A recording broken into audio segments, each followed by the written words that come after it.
C'est une technologie qui promet de tout changer, mais qui en même temps est super controversée. Alors aujourd'hui, on va décortiquer la blockchain. L'idée, c'est de comprendre ce qu'il y a vraiment derrière ce concept de révolution de la confiance numérique. Bitcoin, blockchain, Web3, on entend ces mots absolument partout, n'est-ce pas? Mais qu'est-ce que ça veut dire concrètement? Pour vraiment piger le truc, je pense qu'il faut repartir de la base, de l'idée qui a tout lancé. Et cette idée de base, eh bien, c'est rien de moins qu'une révolution numérique. Alors, pour faire simple, imaginez un grand livre de comptes, un carnet, mais numérique. La grosse différence, ce carnet il n'est pas caché dans le coffre-fort d'une banque. Non, au contraire, une copie est partagée entre des milliers et des milliers de personnes. Et le truc génial, c'est que personne, absolument personne, ne peut effacer une ligne sans que tout le monde le voie immédiatement. C'est ça, au fond, le principe de la blockchain. Et c'est là que tout change. C'est un vrai changement de paradigme.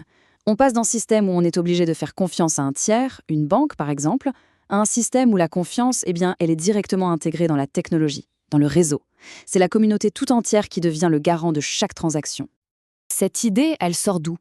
Eh bien, elle a été posée noir sur blanc en 2008 par le très mystérieux Satoshi Nakamoto. Son but, c'était simple, mais en même temps complètement radical, créer un système de cash électronique, de pair à pair, sans avoir besoin des banques. Faut se remettre dans le contexte de 2008, c'était quasi de la science-fiction. Ok, une idée radicale, on l'a dit. Mais concrètement, comment ça marche? Pour bien comprendre la mécanique, le mieux c'est de prendre l'exemple que tout le monde connaît, le Bitcoin. Alors voilà comment ça se passe. Disons qu'une transaction est faite. Elle est d'abord regroupée avec plein d'autres dans ce qu'on appelle un bloc. Et c'est là qu'entrent en scène les fameux mineurs. Imaginez des milliers d'ordinateurs partout dans le monde qui se lancent dans une course folle pour résoudre un problème mathématique hyper complexe.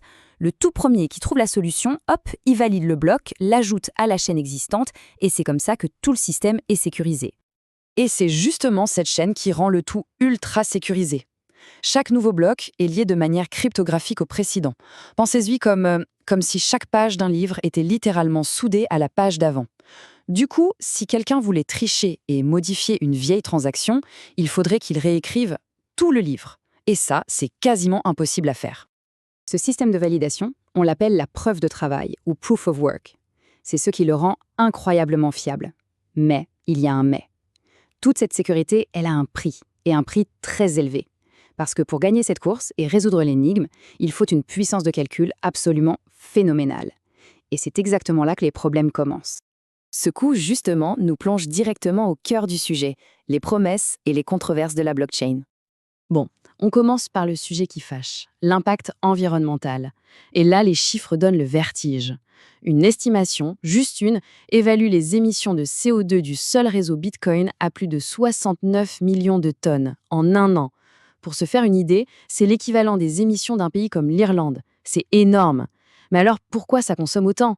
Eh bien, tout simplement parce que, pour résoudre ces fameuses énigmes mathématiques, il y a des milliers, des dizaines de milliers d'ordinateurs surpuissants qui tournent non-stop. 24 heures sur 24, 7 jours sur 7. On les appelle les fermes de minage. Et forcément, ça consomme des quantités astronomiques d'électricité.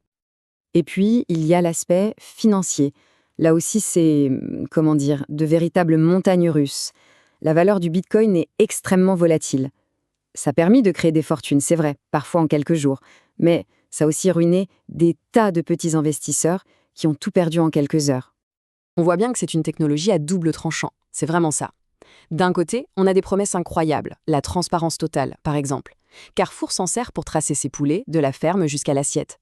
Mais de l'autre côté, l'anonymat relatif, ça en fait aussi un outil parfait pour des activités beaucoup moins avouables. C'est la même technologie, mais pour deux mondes complètement opposés. Alors avec un tel potentiel d'un côté et de tels dangers de l'autre, la question qui se pose est évidente. Quel est l'avenir? Et il semblerait bien que la réponse passe par plus de régulation. C'est un fait. Malgré toutes les polémiques, presque tout le monde a déjà entendu parler des cryptos. L'adoption, elle, est encore limitée, mais l'intérêt grandit. Et face à cet engouement, les gouvernements sont un peu obligés de se positionner et de réagir. Et en Europe, cette réaction, elle a un nom, MiCA. C'est un grand pas vers une sorte de normalisation. L'idée de ce règlement, c'est de créer un cadre de jeu clair et harmonisé pour tout le monde dans l'Union européenne. Le but, protéger les investisseurs et aussi rassurer tout le monde. Au fond, la vraie question, ce n'est plus de savoir si la blockchain va rester. Elle est là.